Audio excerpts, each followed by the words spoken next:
to be any more introduction, but for some, I think some of you just the first year here. Then my name is Wynse Brooks, and I'm in charge of the barley breeding program. I hope you're ready to see some exciting things. Forget about wheat for a while. Uh, Before I begin, first of all, like everyone has done before, thank our sponsors for the support. You know, with all these sponsors, we have been, Barley would have been on the shelf. The Barley breeding program would have just forget it. But these guys have really done well over the years to continue to support the program, and we will try our possible best to not disappoint them.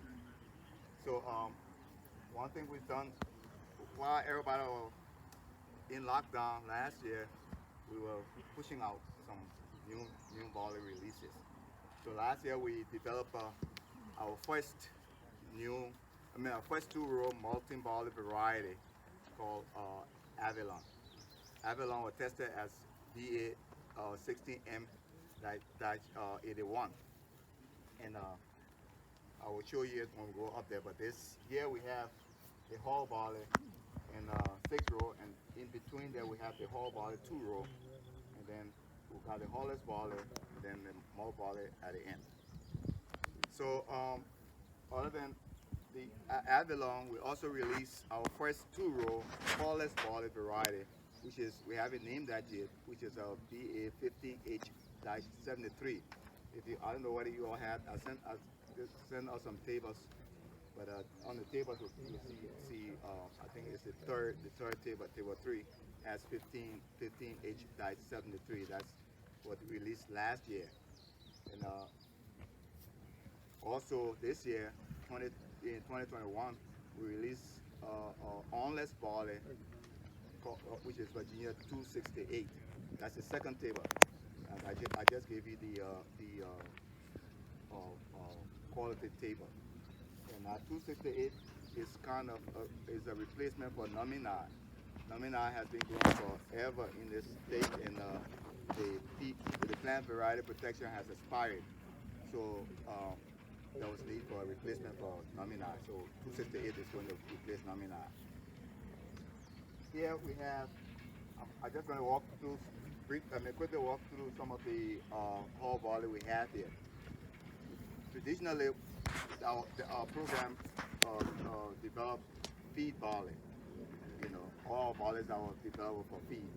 But now with the harvest of the malt barley, we kind of diversify. Here we have Barsaw. Barsaw is one of the oldest variety in the program. It was developed in 1968.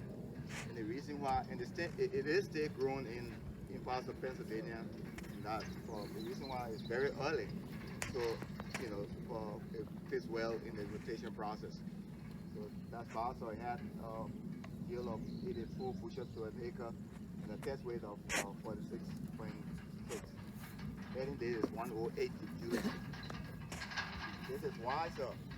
Wynse is another old barley that was developed in 1986, and it is in the program as a check because it has one of the known resistant genes for leaf rust. So we use that to identify whether we have a new race around or not. So because if it hits Wynse, it means something new has just popped up. This is Nominai itself. This is the one that is being replaced by 268. And Nominai was developed in 1991. And it has a yield of 80 bushels to an acre and a test weight of 44.6 with a heading date of 108. This is Thoroughbred, the king of barley. It was developed in 2003, and they have a yield of 90 bushels to an acre and a test weight of 45.8, heading date of 114. There again, we have another old line, which is 92, 42, 46. And again, the old lines, we keep them as a standard check because like this also has two genes for resistance to leaf rust. So, and it has been very reliable. Usually, you know, when the genes, for the genes genes in the variety, especially single genes, after a while, it, it will all go away. You have to replace it. Next one is Atlantic. Atlantic was developed in 2011, and it has a yield of 91 bushels per acre and a test weight of 46.3, heading date of 109. So again, Atlantic is another early variety. So it's almost similar to bar salt, but just 1 day later than bar salt. So it fits well in the rotation process. So this is Secretariat, and Secretariat is has a very good disease-resistant package. It's resistant to leaf rust, mildew, and it has really resistant to scab also. And it has a yield of 95 bushels per acre and a test weight of 47. Heading date is 111. This is the newest release, which was released in actually 2019, and that's SB255, which is tested as 11B141. This has very good resistance also to leaf rust and mildew, and they are moderately resistant to scab. Because this was crossed to a wild barley, so it took some away some of that. It got some of the resistance to the wild barley.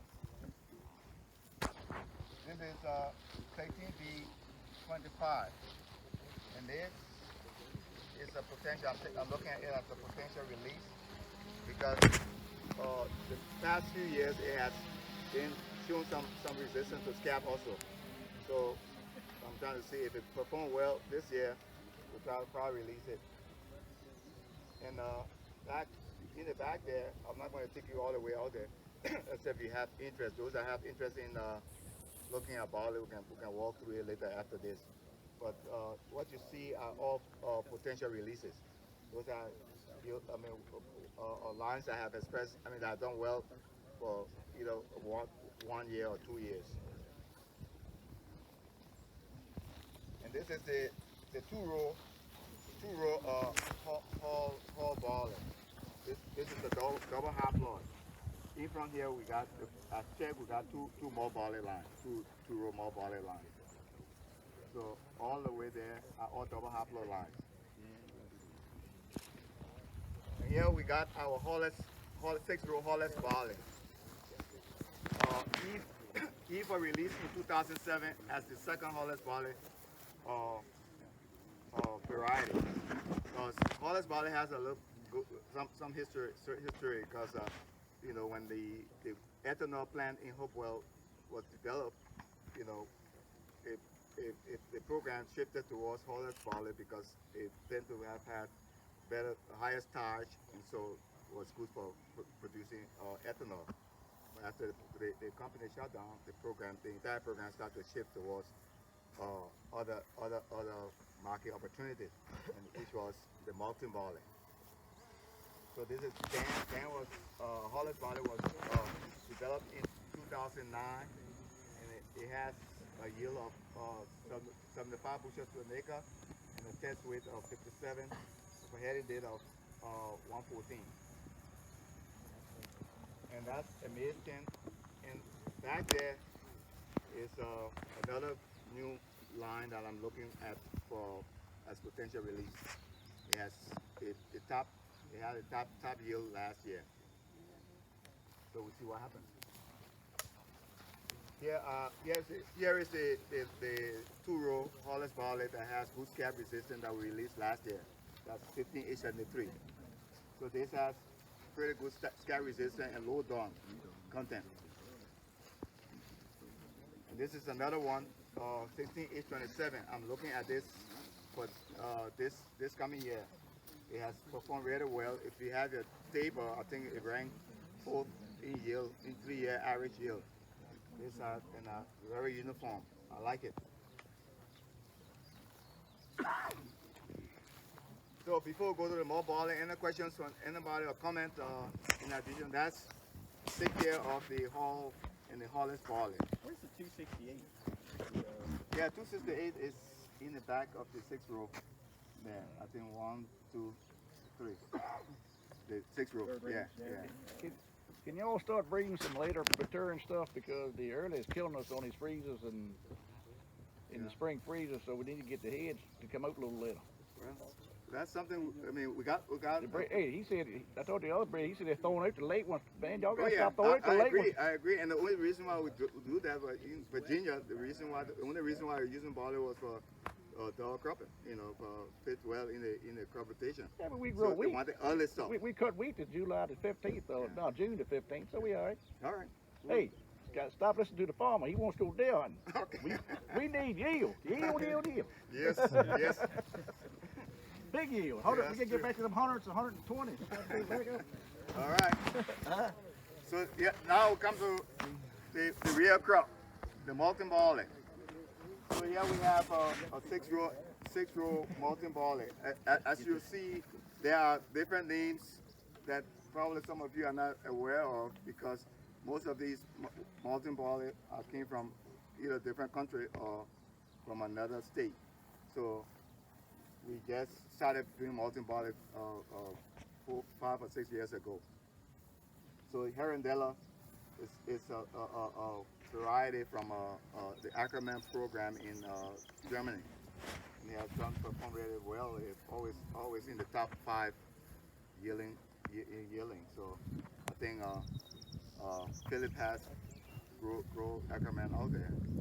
So that one Ackerman barley. These are Virginia barley, 6 row barley line.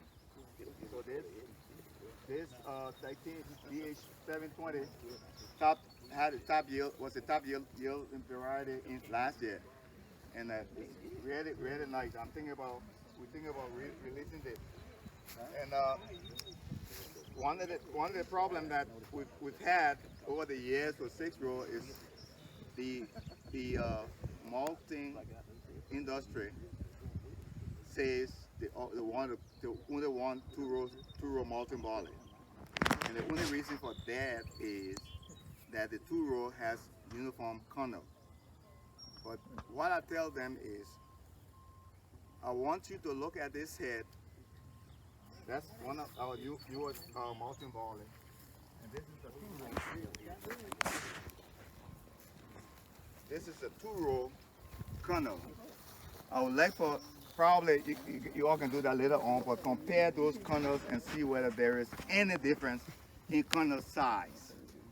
You know, and so I said that the newly developed malting barley has equal 6 row malting barley has equal kernel as the 2 row malting barley, but their decisions are made based on the old varieties. You know, which are understandable. See, a lot of rock kernels on the old 6 row variety are smaller, so that cut down on their yield. They have the beer yield, so that's why they didn't want that. But if you get a variety that is a 6 row, plump kernels all over, high quality, why wouldn't you want to use it? You say you want 2 row, doesn't add up. So I believe. With these new varieties coming up, you know, there will be a discussion, and hopefully they can change their mind and decide on using the 6 row variety. So I'm looking at this variety, this line as a potential release, because it had a yield of 122 bushels to an acre and a test weight of 48.2. That's for 6 row. That's an excellent yield for a 6 row barley. You know. Here we have the 2 row. So if you grow any more barley at all, some of the names are familiar to you, like Calypso. Calypso is a lemon green variety. It performed really well here, but the thing here is it has low test weight. You know, like it had 97 bushels to an acre and 45 pounds test weight. 45 pounds is too low for a 2 row barley. And this is Barletta, another lemon green variety. And Barletta has done pretty good. It has moderate resistance to leaf rust and mildew, and also moderate resistance to scab. It has a yield of 94 bushels per acre, a test rate of 46.8, and a heading date of 114. So this is has done well around. So this is Flavia. And Flavia is another Ackerman variety. And, as you see, it is short and nice.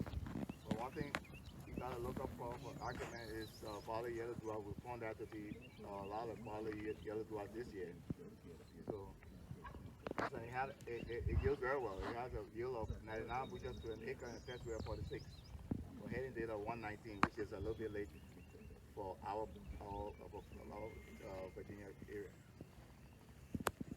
And now this is Avalon. Avalon is our new barley, winter barley variety that was released in 2020. And I told the last week a brief story about malt barley in general. When the program started developing malt barley, some of the big industries like Anheuser-Busch, no offense at all, told us that we, in the breeding program, cannot develop winter malt barley for the eastern United States. No, you don't have the conditions here. It's not favorable, so you cannot. So I'm happy. We are very excited that we proved the skeptics wrong, and that's being able to develop a barley variety that not only does well, but it has one of the best malt quality, compared to most of the malt barley check. I mean, you don't have to take my word for that, but you can ask. You can go and ask. Like the American Malting Barley Association has classified it as giving it one of the highest rating as acceptable in 2 years. 2 years they rate this barley as acceptable, very acceptable. So we will definitely have a good malting barley for the eastern United States. What we did here is we selected four of these lines, or sister lines, from 81, this is 81 to 84. And in fact, 82 is currently being grown in Germany. And in fact, I think I talked to them and they're trying to see where they can release that in Europe. So that's another good sign. These are the two winter malt barley checks from the American Malt Barley Association. This is Avalon and this is Wynse Malt. And this is 84. That's the sister of Avalon, 84. And it has also performed really well. It has a grain yield of 91 bushels per acre and a test weight of 50.6. So this is a malt barley that we are looking at. If it continues to perform well, it will probably be our second release next year. So is that any question?